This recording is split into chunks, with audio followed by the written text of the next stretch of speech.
पढ़ेंगे। निकालिए मेरे साथ खुदाम के कलाम 1:10 में से यूहन्ना रसूल की मार्फत लिखी गई खुदाम यीशु मसीह की इंजील चैप्टर 6 छठा बाब आयत नंबर 26, जल्दी से पढ़ेंगे। यूहन्ना रसूल की मार्फत लिखी गई खुदाम यीशु मसीह की इंजील, यूहन्ना की इंजील। यीशु ने उनके जवाब में कहा, मैं तुमसे सच कहता हूँ कि तुम मुझे इसलिए नहीं ढूंढते कि मुझसे देखें, तुम मुझे इसलिए नहीं ढूंढते कि मेरे मोज़े जो मैं करता हूँ वो देखे जी, बल्कि इसलिए कि तुम रोटियां खाकर सैर हुए। बल्कि इसलिए कि रोटियां खाकर सैर हुए। तुम्हें रोटी का फिक्र होता है कि आज रोटी चर्च पक्की है कि नहीं, देग पक्की है कि नहीं, बात समझ रहे हैं, चाय मिलेगी कि नहीं, साल बाद आना था नहीं आए, कभी पूरे साल में आज आए हैं, पता नहीं रोटी मिलेगी कि नहीं, है ना। जो कभी नहीं आए उनको भी ले आओ, रोटी तो मिले। आमीन। दलेरी से कबूल करें चीजों को, दलेरी से। हमेशा याद रखें हम बुज़दिल नहीं है। यीशु मसीह ने भी दलेरी से चीजों को, उसने कहा तुम में से कौन है जो तुम में मुझ पर गुनाह साबित करे। हम उस यीशु को मानते हैं, दलेर रहा करें, अगर तो गलती हो तो आमीन बोला करें, कलाम की बात है। आमीन। तो उसने कहा तुम मेरे पीछे इसलिए नहीं आए कि तुम्हें मेरे मोज़े बड़े अच्छे लगे, यानी मेरी एक्टिवेशन काम बड़ा अच्छा लगा, बल्कि इसलिए आए कि रोटी की जरूरत थी तुम्हें। आमीन। आए हम खुदावंद के काम का पढ़ा जाना सुना जाना हमारे लिए बायस बरकत हो। हमने 3 गवाह पढ़े, पाक कलाम में लिखा है 2 या 3 गवाहों के बायस उस बात को सच मान लिया जाए जो कही जाए। आमीन। तो ये 3 गवाह 3 हवाले हैं, हमारे लिए इनसे बड़ी गवाही और कोई भी नहीं। आमीन। तशरीफ रखिए, खुदावंद आपके साथ हो। इस कलाम के बायस आपकी जिंदगी से हर तरह का साया, हर तरह की तकलीफ जो आपकी जिंदगी में कार फरमा है, यीशु के नाम से दूर हो जाए। Hallelujah, praise God, praise God. तशरीफ रखिए, खुदावंद आपके साथ। Hallelujah, hallelujah, hallelujah. आज का हमारा जो मौजू है वो है the fundamental of the foundation, the fundamentals of the foundation, बुनियाद की खूबियां, बुनियादी खूबियां भी कह सकते हैं, या एक बुनियाद के अंदर पाई जाने वाली फंडामेंटल्स खूबियां, खासियात, खवास। आमीन। कुछ भी कह ले आप इसे। हालेलुया। चंद बातें करूंगा, जल्दी जल्दी खत्म करूंगा। मैं आपके सामने आज ज्यादा बोलूंगा नहीं, लेकिन कुछ हवालेजात हैं जो मैं आपके सामने रखूंगा, आप पैरामीटर कीजिएगा। आज इससे पहले कि हम वर्ष कलाम में आगे बढ़े, कुछ चीजों को सीखें, मैं आपके सामने एक बार फिर अनाउंस करना चाहता हूं। आपको पता होना चाहिए, मुझे पता है बहुत से लोगों को नहीं पता, मुझे पता है बहुत से लोगों को नहीं पता, और जब मैं बताऊंगा तो वाकई उनको अच्छा अजायबी सी। तो आज क्या है, इस जगह पर जहां पे आप बैठे हैं, हमने 2015 के अंदर आज कुल मिला के 8-9 साल हो गए, इस बार 9 साल हो गए इस कमरे के अंदर। ये पीछे एक कमरा है, ये उस वक्त में हमारा बेडरूम भी हुआ करता था। बात समझ रहे हैं, यहां से हम चीजें निकालते थे, और ये यहां पर एक किचन हुआ करता था, उसके साथ सीढ़ियां होती थी ऊपर जाने के लिए, पीछे एक वॉशरूम होता था। बात समझ रहे हैं, और इधर कुछ जगह होती थी, और ये जो कुछ पुराने लोग यहाँ पे रहने वाले बच्चे को जानते सारा कुछ। तो यहाँ से हम संडे वाले दिन चीजें निकाल के बाहर रखते थे। यहाँ पे कॉरिडोर होता था, कहने का मतलब एक गली सी होती थी, वहां पे कुछ चटाइयां बिछा लेते थे, कुछ यहाँ पे अंदर। और हमने 2015 की 14 तारीख को आगाज किया एंड टाइम मैसेज के बीज का इस जमीन पर बोया, ईसा नगरी के आईना के अंदर। आमीन। आपको इस बात से खुशी नहीं हुई?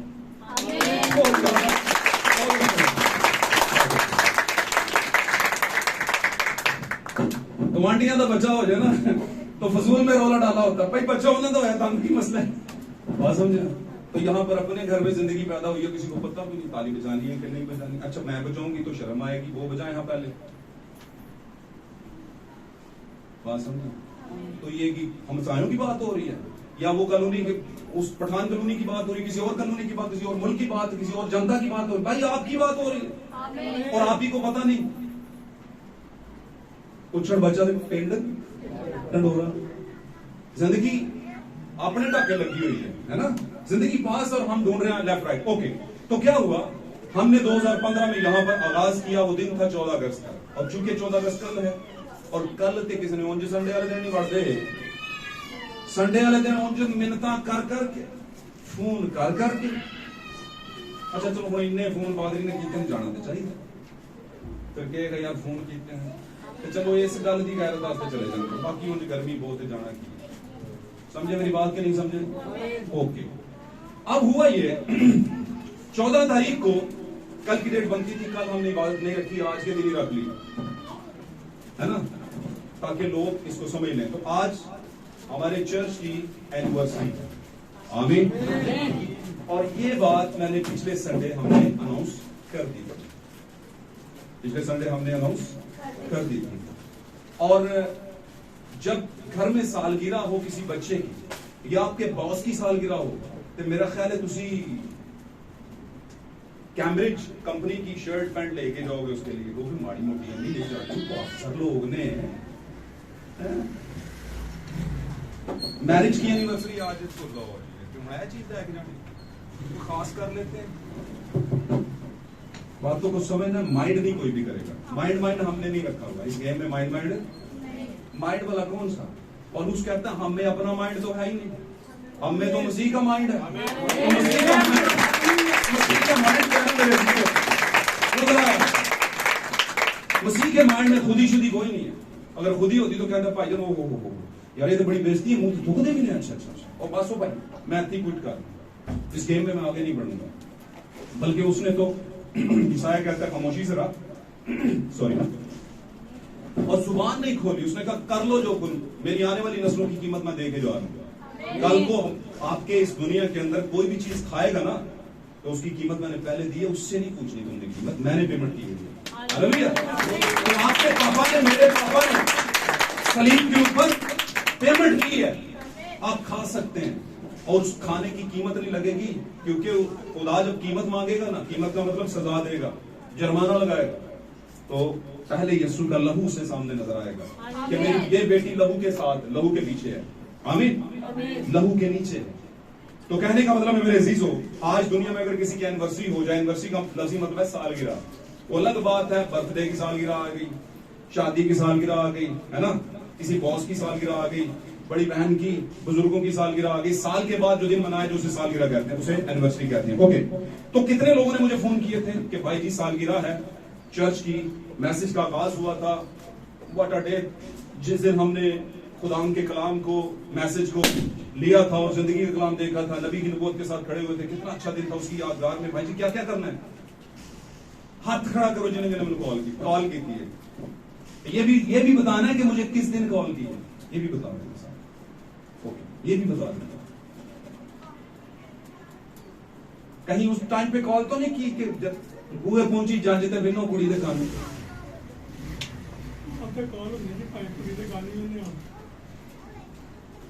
सुनना है, कोशिश करना है, सुनना है, गुनाह करना समझे। शाम के टाइम मुझे हमेशा उस चीज का बहुत गुस्सा आता है, सुबह बच्चे की सालगिरह रखी रात को भाई जी तू सामी आना वो भाई जी यार हो रहा काम होंगे, ऐसे थोड़ी है, किसी और ने कहा होगा आपसे पहले, मुझे हफ्ता पहले बताना था, होता है कि नहीं? जब बच्चे के दिन रखते हैं, कितने महीने पहले रखते हैं, गल्ला बुरियां लगन थे माफी दे दो, लेकिन गल्ला है जी कितने महीने पहले रखते हैं। हाँ जी कहते ने भाई ताड़ी मेहरबानी, लोगों दी तनख्वाहां लग जानियां, कहते हैं कि नहीं, डेट बता देते हो, कार्ड 9.5 दे देते हैं, हम तुसी जानो ताड़ा काम, तो किसी ने कॉल नहीं की। ओके, अब हुआ ये, कुछ लोगों ने मुझे कॉल की, मुझे पता नहीं चला, कल की डेट में की थी और मुझे पता नहीं चल सका, इसके लिए मैं माफी चाहता हूँ। मसबा के ऊपर मुझे नहीं पता चल सका था कि ये मुझे कॉल्स आएंगे, क्योंकि मेरी कल ड्यूटी कितने बजे थी, 3 बजे से लेके रात 9:15 तक, 9:30 में घर पहुंचा, और आज भी मेरी ड्यूटी है, है रात 9:30 तक, सेकंड टाइम पे मैंने जाना है, बात समझ रहे हैं। और परसों भी मेरी ड्यूटी थी, परसों बुध से मेरी ड्यूटी लगी हुई है, उस दिन तो मैं खैर 12 घंटे ड्यूटी कर रहा था, और आज छुट्टी का दिन है, इसमें 6-6 घंटे की ड्यूटी है, 7-7 घंटे, तो मुझे नहीं पता चला, इसलिए माफी चाहता। लेकिन पहले भी काफी दिन थे, उसमें आप मुझसे प्लान कर सकते हैं, लेकिन चले ये बातें एक समझने वाली हैं, आज नहीं समझाऊंगा तो कब समझाऊंगा, दिन आज है ना, ईद नांगी तो तंबा फूकना, ईद गुजर जाए तो कपड़े धरे रह गए, अगले दिन पाने ने, तो कहेंगे यार कल कितने सारे कपड़े, कल ईद थी, कल पहनते। अब हालेलुया, प्रेज गॉड। मैसेज की तरफ चलते हैं, अपने मौक़िफ़ की तरफ। आज का हमारा मौजू क्या था? The fundamentals of the foundation. एक बुनियाद की खूबी।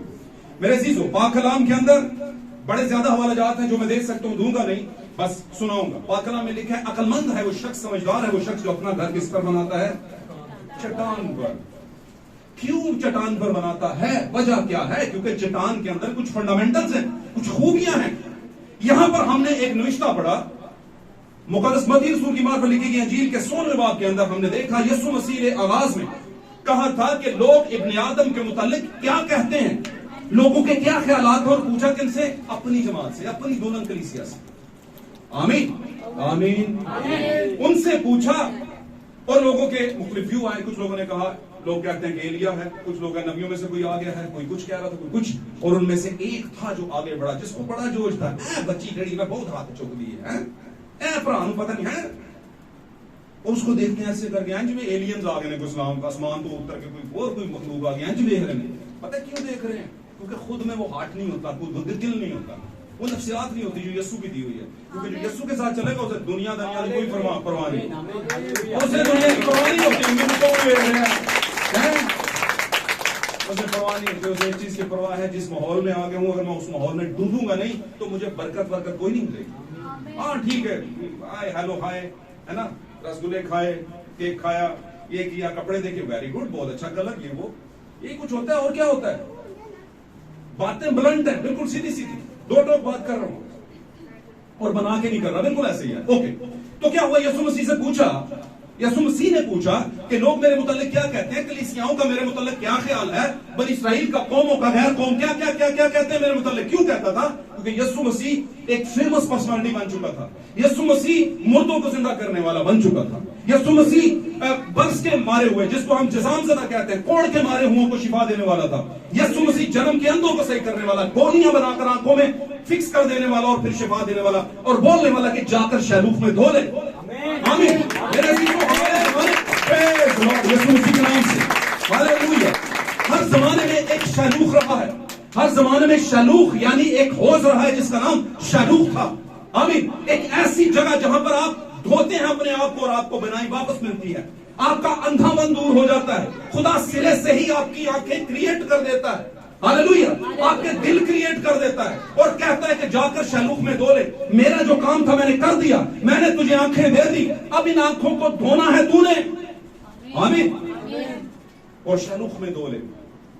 मेरे अजीजों, हर जमाने में एक शैलूख रहा है, हर जमाने में एक, मैं बताता हूं हमारे जमाने का शैलूख क्या है। हर जमाने का एक शैलूख क्या है? 7 कलीसिया जमानों में एक शैलूख आया। शैलूख कौन था? आंखों को धोने वाला। क्योंकि कलीसिया की आंखें चुंधिया चुकी थी, इस वजह से रस्मों और रिवाज जो कलीसिया में चल पड़े थे। हालेलुया। कलीसिया में रस्मों और रिवाज कैसे आए? उसी कस्बी के बाद आए जहां से सारी बेटियां पैदा हुई थी। आमीन। 325 ईस्वी में उस कस्बी का आगाज हुआ और उससे फिर बेटियां पैदा हुई। वो बेटियां क्या हैं? वो बेटियां कुफर के नाम हैं जो उस कस्बी पर बैठी, कस्बी जिस हवान पर बैठी उस पर लिपे हुए हैं। लिखा है, फिर मैंने एक हैवान को पानी में से निकलते हुए देखा, उसके ऊपर एक कस्बी बैठी थी, उसके हाथ में हरामकारी का एक प्याला था। आमीन। और उस हैवान के ऊपर कुफर के नाम लिपे हुए थे। मेरे अजीज, आज मैं बताऊं इन कुफर के नामों का भेद वो क्या है। वो हमारे जमाने के डिनोमिनेशनल सिस्टम की कलीसियाएं हैं जो दुनिया में मुत्तहिद हो चुके हैं। उनकी एक राय है, एक ख्याल है, एक इरादा है, और वो स्पिरिचुअल लेवल पे बुर्ज बना रहे हैं। कौन सा बुर्ज? बाबुल का बुर्ज।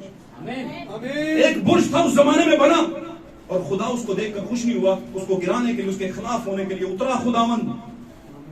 उतरा था कि नहीं? पैदाइश की किताब में किसने बनाया था? नमरूद ने बनाया। मेरे अजीजों, नमरूद किस में से आया? काइन की नस्ल में से आया। और मेरे अजीजों, नमरूद में से आगे चलते चलते रोमन्स आए। और रोमन्स ने हमेशा खुदावंद यीशु मसीह को, यीशु के नबियों को, यीशु की कलीसिया को, यीशु मसीह के साथ कलीसिया जमाने के फरिश्तों को काटा है, कत्ल किया है।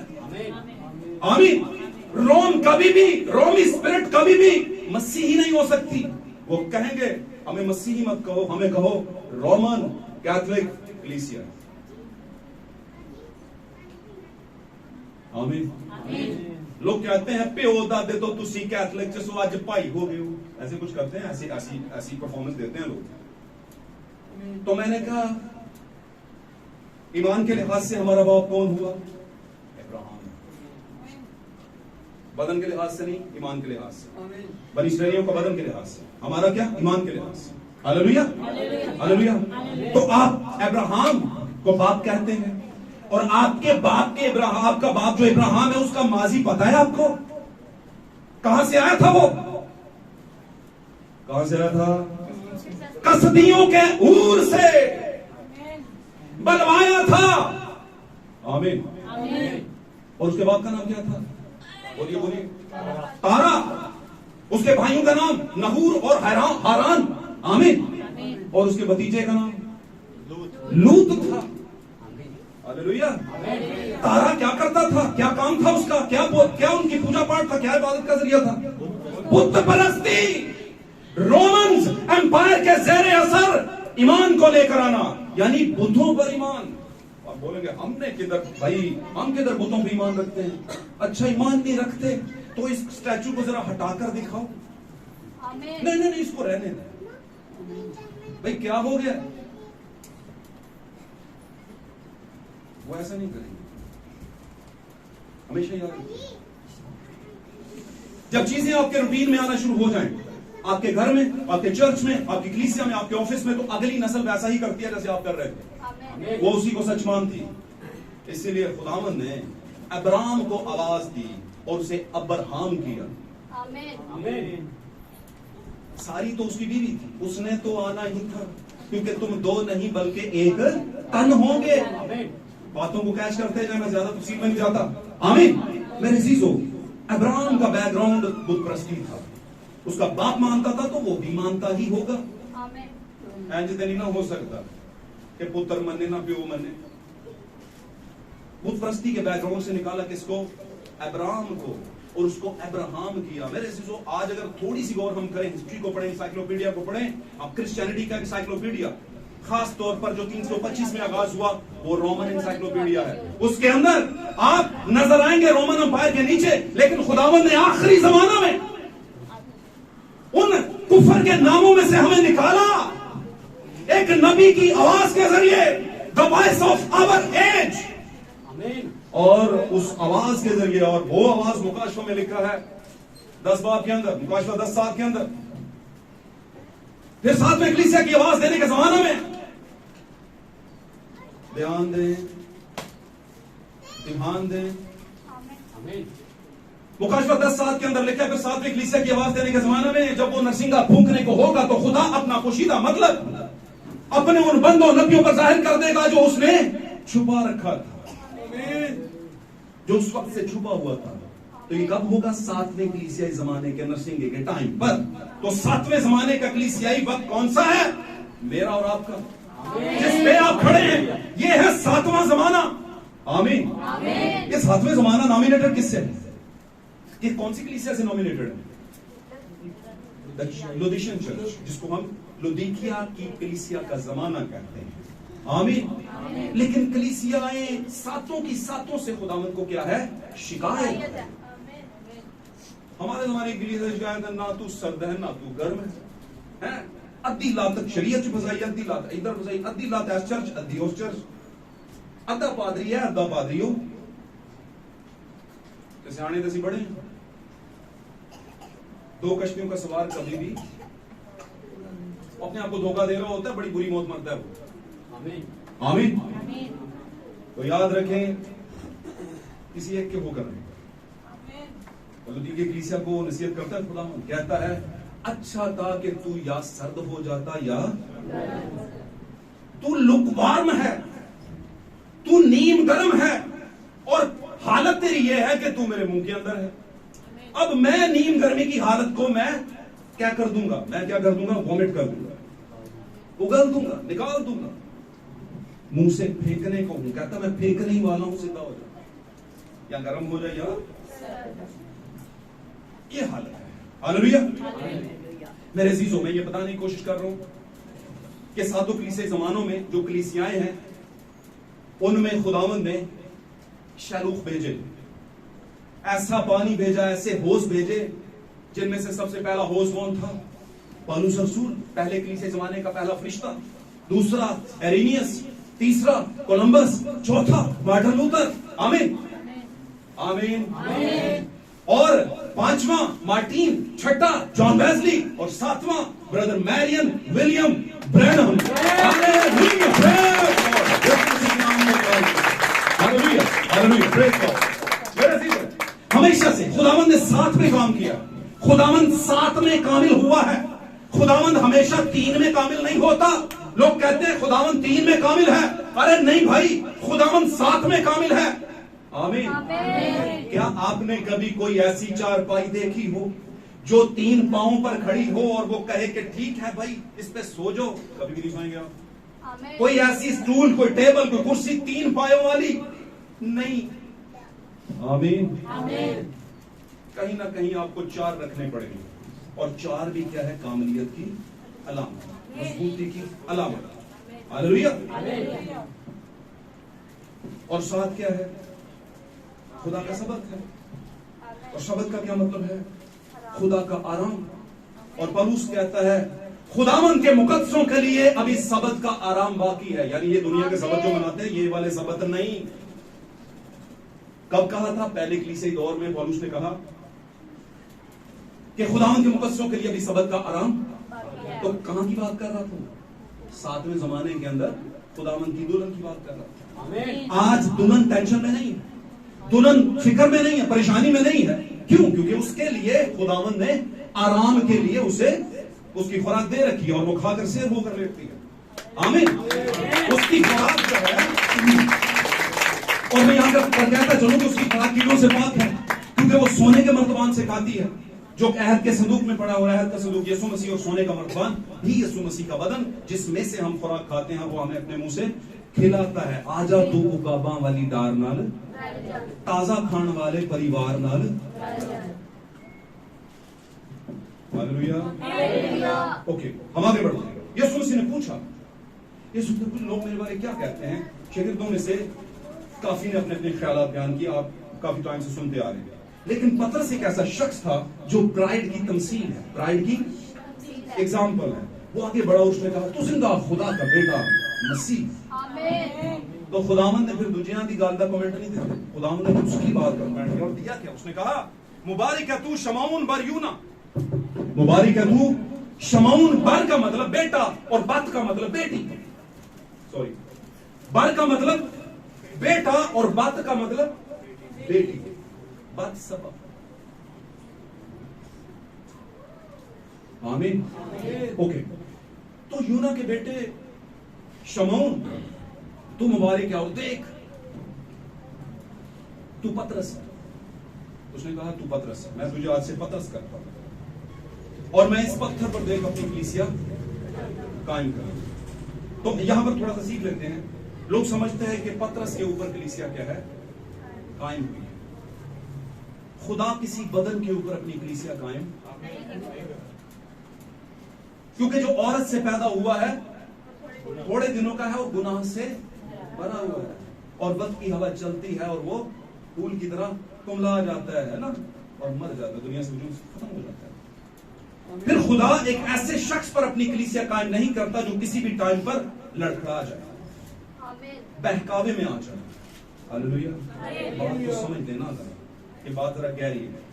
खुदा हमेशा अपनी जो कलीसिया है, चर्च है, उसको चट्टान पर कायम करता है, और वो चट्टान कौन है? पत्थर कौन है? जो उसे मुकाशवा दिया गया था। क्योंकि खुदावंद यीशु ने कहा ये वाली बात जो तूने अभी कही है, ये तुझे किसी सेमिनरी ने नहीं बताई, बल्कि मेरे आसमानी बाप ने जो आसमान पर है तुझ पर जाहिर किया। और देख, हालेलुया, तुझ पर जाहिर किया, और मैं इस बात के ऊपर, ये जो पत्थर, ये जो भेद तुझ पर उतरा, इस पर अपनी कलीसिया कायम करूंगा। हालेलुया। इस पर अपनी कलीसिया, और उसे रिवार्ड्स और रिगार्ड्स दिए। क्या दिए? कि तू जो जमीन पर बांध देगा वो आसमान पर बन जाएगा। आसमान की बादशाही की कुंजियां क्या है? मैं तुझे सौंप। हालेलुया। बातों को समझे। आप भी एक फाउंडेशन, हमने भी एक फाउंडेशन रखी 2014-15 के बीच में। आमीन। बीज बोया। आमीन। और उसमें बहुत से लोगों ने मैसेज को कबूल किया। आमीन। कुछ मैसेज को समझ पाए, कुछ कम समझ पाए, लेकिन इस बात से वाकिफ हो गए कि ये एंड टाइम मैसेज बिलीवर्स के लोग हैं। आखिरी जमाने के कलाम के साथ खड़े होने वाले लोग हैं। ये पिछली बातों को ओके करते हैं लेकिन अपने जमाने के कलाम को भी नहीं भूलते। ऐसा ना हो कि हम अपने जमाने के कलाम को खो दें और पीछे की बातों को याद करते रहें। आमीन। क्योंकि मूसा आया तो खुदा ने मूसा से कहा आसा पकड़ और जा वहां पर और उसको क्या कर, उनको आजाद करा के ला और बहरे कुलजम के अंदर आसा डाल, तो ये दो हिस्से होगा। लेकिन जब नूह का दौर आया तो उसे आसा नहीं दी, उसे ये नहीं कहा कि कल कुलजम में आसा डाल, उसने कहा कश्ती बना। तो हर बंदे की मिनिस्ट्री फर्क है, हर जमाने के लिए खुदावंद ने भेद फर्क दिए हैं। आमीन। हर किसी के लिए जरूरी है कि वो अपने जमाने के भेद के साथ खड़ा हो जाए।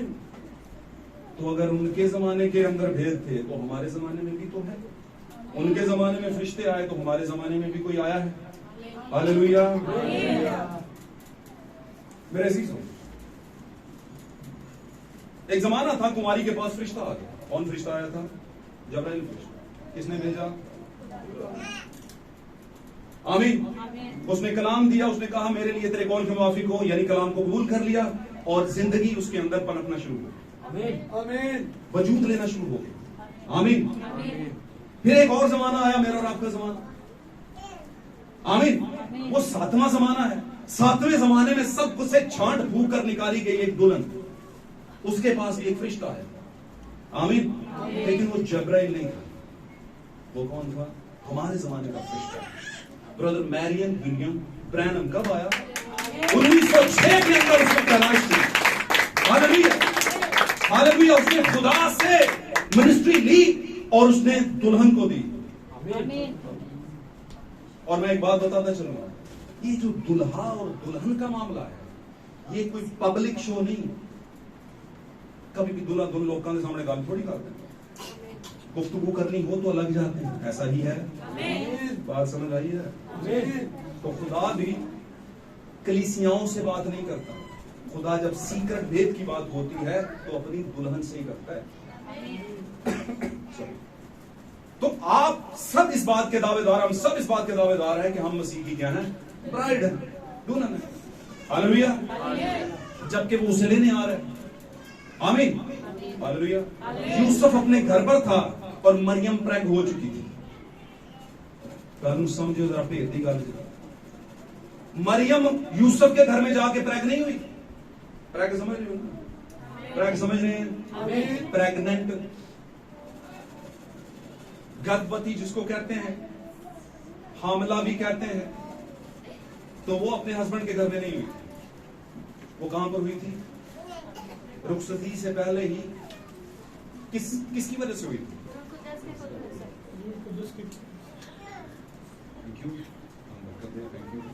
रूह कुद्स की कुदरत से वो कुमारी हामला हुई। कलाम रूह कुद्स की कुदरत से कबूल कर लिया। आखिरी जमाने की भी एक कुमारी थी और वो कुमारी कोई और नहीं, लब्बे होना कि सज्जे कबे तुसी ही हो।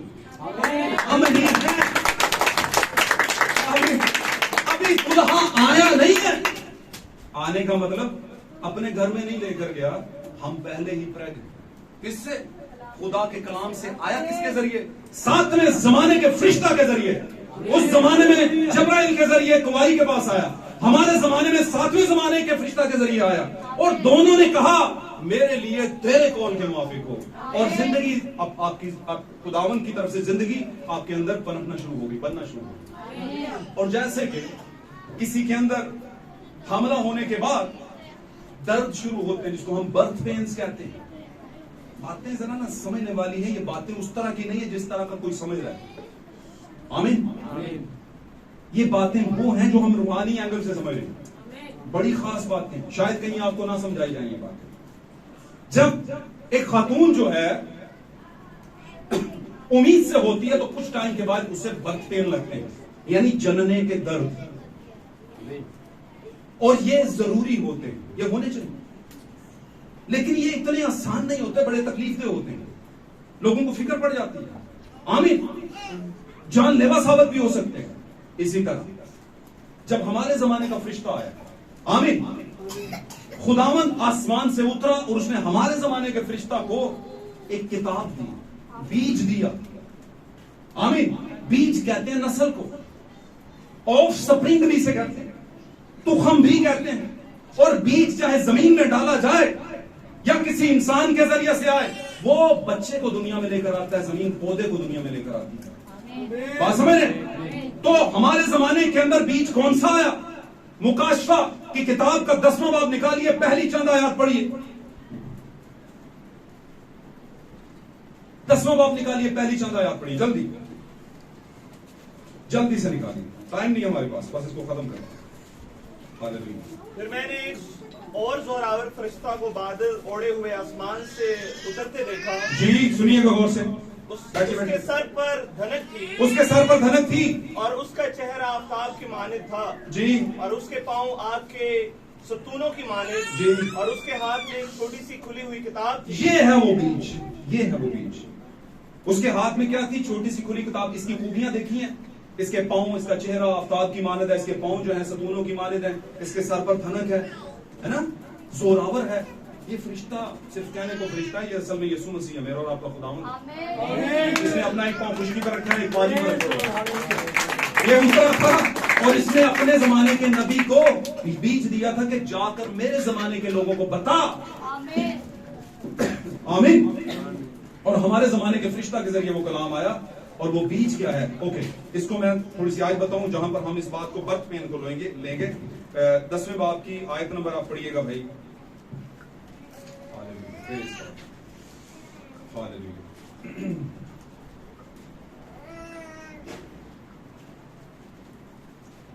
नामी आयत से पढ़िएगा जी, 8वीं आयत से, जल्दी से।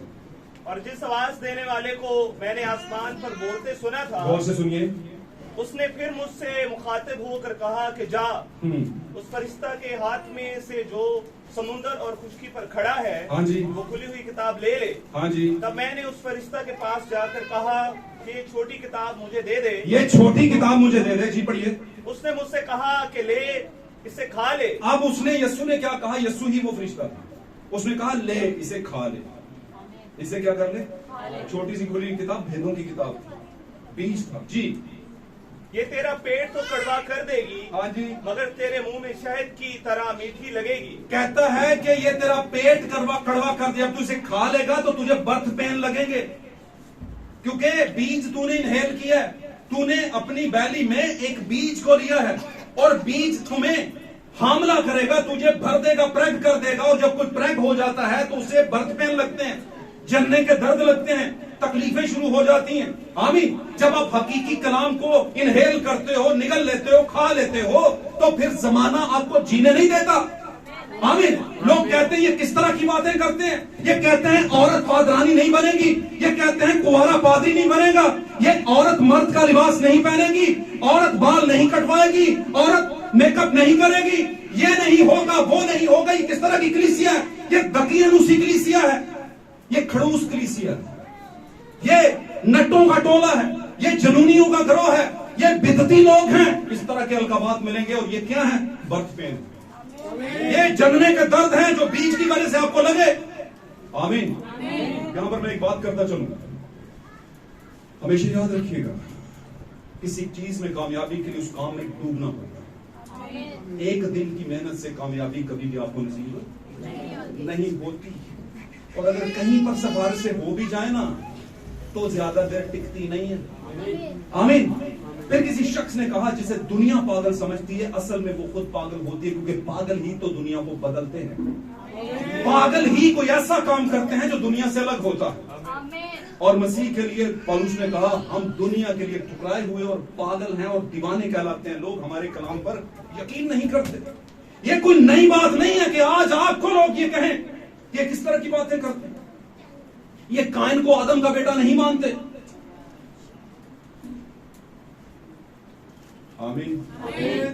तो हम कहेंगे क्या कलाम से कोई आगे की बात कर सकता है? कलाम ने कायन को आदम का बेटा नहीं कहा, बल्कि कायन को किसका बेटा कहा है? शरीर का, शैतान का। आमीन। बातों को समझें और परखें और वजन करें, तोलें। ये दुल्हन के लिए बातें हैं, ये पब्लिक शो नहीं है। हर एक तमसील उसने पब्लिक में नहीं समझाई, कुछ खासू खास को भी समझाई है। और खासू खास कोई और नहीं है, आज के जमाने के खासू खास आप ही हैं। स्पेशल वंस आप ही हैं, स्पेशल वंस आप ही, खासुल खास हैं आप। अगर आप समझें तो, अगर आप समझें, लेकिन अलमिया भी यही है ना कि हम समझते नहीं, समझना पड़ेगा। हालेलुया। यहां पर लिखा है वो छोटी सी किताब ले ले और खा ले, और कहता मैंने उसके हाथ से ली और खा ली, और मेरा मुंह तो शहद की मानद मीठा हो गया, लेकिन पेट में उसने कड़वाहट पैदा कर दी। अब वो मुझे कलाम जीने नहीं दे रहा। अब मैं कोशिश कर रहा हूं कि जल्दी जल्दी से ना पाए। यशायाह नबी का, यिर्मयाह नबी के सहीफे के अंदर 19वें बाब में शायद या 9वें बाब में लिखा है, उसका कलाम मेरे हड्डियों में जलती हुई आग की मानद है। आमीन। और मैं इसे अब बर्दाश्त नहीं कर सकता। अब मैं थक चुका हूं, अब मुझे बोलने से कोई रोक नहीं सकता, मैं बोलूंगा। आमीन। और ये आग कब आती है? जब कलाम ठीक हो। आमीन। बनावट ना हो, मीठा मीठा ना हो, मीठी मीठी बातें ना हो, बल्कि सही बातें हो। तो आज अगर आप कलीसिया हैं तो आपकी फंडामेंटल क्या है? आज अगर आप कलीसिया हैं, आप किस पर कायम हैं? आपकी फाउंडेशन क्या है? पत्थर। और वो पत्थर कोई और नहीं, आप हैं। अब आप पे ही कलीसिया कायम होनी है, क्योंकि आपके पास छोटी सी खुली हुई किताब का मुकाशवा है, जो किसी सेमिनरी ने नहीं दिया आपको। किसने दिया है? आसमान से उतरते हुए फरिश्ता ने, जो कि ये सब जोरावर फरिश्ता है। आमीन। इससे आपने कलाम लिया। उस कुमारी ने भी कलाम लिया फरिश्ते से, और इस कुमारी ने भी कलाम लिया फरिश्ते से। आमीन। दोनों को वक्त मुकर्रर पर बर्थ पेन लगे, और फिर जब बर्थ पेन लगे तो पैदाइश जब हुई तो टाइम कोई नहीं था, पता नहीं था कि अब महल में होगी, कहां पर होगी। जहां पर होनी है वहीं पर हो गई, वहीं पर जिंदगी आ गई। यीशु मसीह ने भी कहा था, लोग खाते पीते और शादी ब्याह करते होंगे और उनको इल्म भी नहीं होगा कि मेरा दिन आ पहुंचेगा। हालेलुया। जिंदगी दुनिया में आ जाएगी, फिर तो हमें अस्पताल हो, फिर चाहे अस्पताल हो, फिर चाहे अस्पताल हो या कोई महल हो, जहां पर रास्ता हो या कोई जंगल हो। जब जिंदगी दुनिया में आज भाई ब्रानम कहते हैं, जब बर्थ होने वाली होती है तो दुनिया की कोई ताकत बर्थ को रोक नहीं सकती, बर्थ तो होके ही रहती है। आमीन। और अगर आपकी जिंदगी में से यीशु की जिंदगी की बर्थ हुई है ना, तो फिर वो होके ही रहनी है, कोई रोक नहीं सकता उसे। हालेलुया। बातों को अपने पास रख लीजिए कि ये बातें आपके लिए जिंदगी है। हालेलुया। मेरे अजीजों, हमेशा याद रखिएगा, आप एक फाउंडेशन है। पाक कलाम में लिखा है, दाऊद ने पहली नबूवत कर दी, उसने कहा रब दी करेगी इबादत एक पीढ़ी ऐ जई आवेगी ते आवन वाली पीढ़ी नु रब दी खबर। मैसेज बिलीवर्स अगर पैदा हुए हैं तो आने वाले वक्त में आने वाली नस्लों को मैसेज बिलीवर्स बनाएंगे, सच्चाई से वाकिफ करवाएंगे। आमीन। और पाक कलाम में लिखा है, हमेशा याद रखिएगा, जो बादशाही में दाखिल होंगे, जो दुल्हन का हक पाएंगे, वो ज्यादा नहीं, थोड़े 50 लोग ट्रेनिंग पे जाएंगे, 45 बाहर आएंगे, 5 ही रुकेंगे। 10 पौड़ियों को खुदावंद मिलेगा, शिफा देगा, वापस कितने आएंगे? 1 आएंगे। खुदावंद 12 को चुनेगा, साथ में 70 को चुनेगा, 70 भाग जाएंगे और 12 रहेंगे, और 12 में से भी एक भागेगा और पीछे रह जाएंगे 11, और मेरे आसमान पर जाने तक ये 11 ही रहेंगे। हालेलुया। मेरे अजीजों, मोहब्बत तो सारी दिखाते हैं। आज हर कलीसिया इस बात की दावेदार है, हमसे ज्यादा मोहब्बत, हमसे ज्यादा प्यार, हमसे ज्यादा तारीफ, हदिये, गायकियां और ये सारा कुछ हमसे ज्यादा कोई भी नहीं देता। लेकिन मैं यहाँ पर एक बात सिखा दूं आपको। 2 लोग थे यीशु मसीह के ग्रुप में, खास बात करना, 12 में 2 लोग थे, 12 में 2 लोग थे खास, दोनों ने मोहब्बत दिखाई। एक का मकसद फर्क था, एक का मकसद फर्क। दोनों ही निकल के बाहर आते थे, बार बार बोलते थे, पतरस और यहूदा इस्करियोती। यहूदा इस्करियोती रोकने के लिए बोलता था, ये जो इत्र तू डाल रही है उसके पांव के ऊपर है, खुदावंद इस इत्र को बेच कर दो, इतना पैसा लिया जाता और फिर गरीबों को बांट दिया जाता। असल गरीब वाला के तू दुखी, वो खैर खा से, वो तो उसके दिल में चोर। हालेलुया। पर निकल के सामने आया और लगता है ऐसे था बड़ा खैर खाया। आमीन। यीशु ने कहा, भाईजान, गरीब गुरबा तो हमेशा तुम्हारे साथ रहेंगे, लेकिन मैं हमेशा तुम्हारे साथ, बदन के अंदर हमेशा तुम्हारे साथ नहीं रहूंगा। आमीन। अगले सेशन में देखते हैं तो पतरस भी निकल के सामने आया। पतरस ने इजहार की कि तुझसे बड़ा कोई नहीं, और एक जगह 14 बाब के अंदर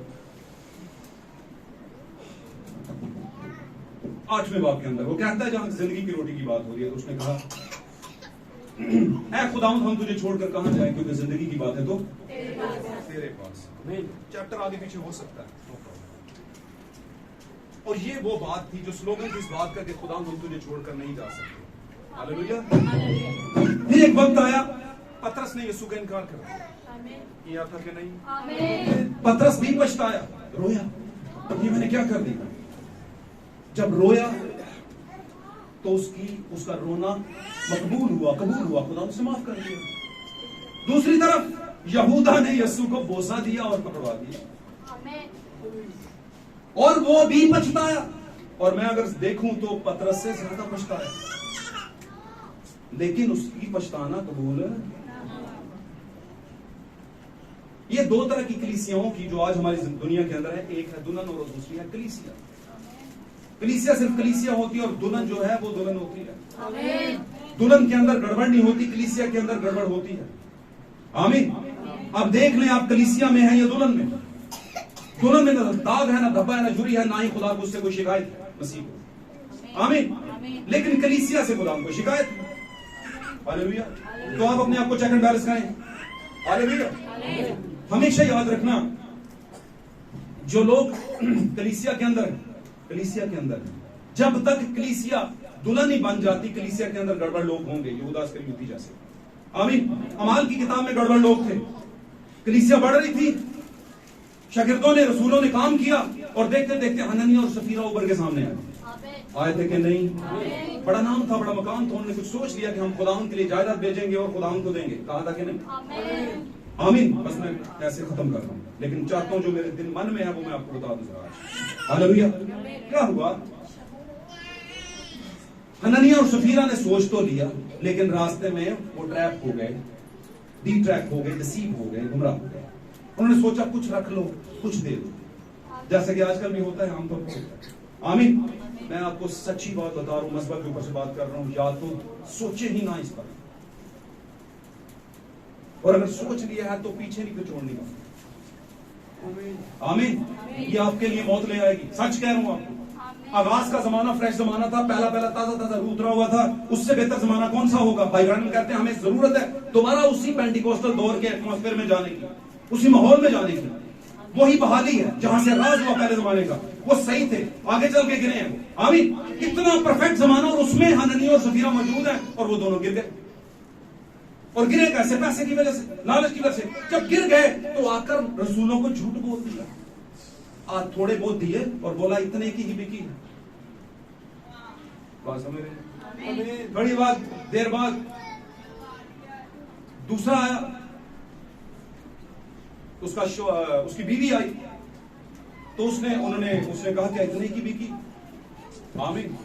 उसने कहा जी इतने की बिकी। उन्होंने कहा तुमने खुदावंद के साथ, खुदावंद के खिलाफ एका क्यों कर लिया? और वो मारे गए, उनकी मौत वाक़या हुई। ऐसा है कि नहीं? तो अगर वहां पर खुदा इंसाफ वाला था, सदूम के जमाने में इंसाफ वाला, किसी को माफ नहीं किया, खुदावंद ने अपनी अदालत की, तो हमारे जमाने में इंसाफ ना करे तो खुदावंद दोगुनी पॉलिसी वाला बन जाएगा। तो खुदा हर जमाने में इंसाफ करता रहे। आमीन। तो हमने देखना दो तरह की ये स्पिरिट्स हैं, इन चीजों को देखना है, समझना है कि हम कौन हैं। हालेलुया। क्योंकि ये जमाना यीशु के दौरे क़यादत के अंदर भी ऐसा था, मूसा की क्या दौरे क़यादत के अंदर भी ऐसा था। क्या था? आप देखिए वहां पर कूरा और दातन निकल के सामने आ गए। कूरा और दातन, हालांकि 2 दिन रह गए थे और कूरा और दातन ने आके बीच में फसाद खड़ा कर दिया। हालेलुया। लेकिन पहले वो क्या थे? साथ साथ थे। तो मेरे अजीजों, आज का हमारा मौजू था the fundamentals of the foundation, बुनियाद की खूबियां। और बुनियाद कोई और नहीं, आपकी बुनियाद है। आने वाली पीढ़ियों को, नस्लों को बताने वाले आप ही हैं। अगर आप ठीक हैं तो अपनी खूबियों को बहाल रखें। खूबियां क्या है? खुदा का कलाम कौन सा? 7वें जमाने के जरिए से दिए गए भेद, और भेद आपके पास होने जरूरी है। भेद क्या होते हैं? वो बात जो आज तक लोगों को पता नहीं, आपको पता हो, ये है भेद। हालेलुया। जो आज तक लोगों से छुपी रही बातें, जमानों में नबियों से भी छुपी रही बातें, ये बातें, और हमारे जमाने में खुलनी थी, ये वो वाली बातें जो आपको आज सिखाई और दोहराई और समझाई जा रही है।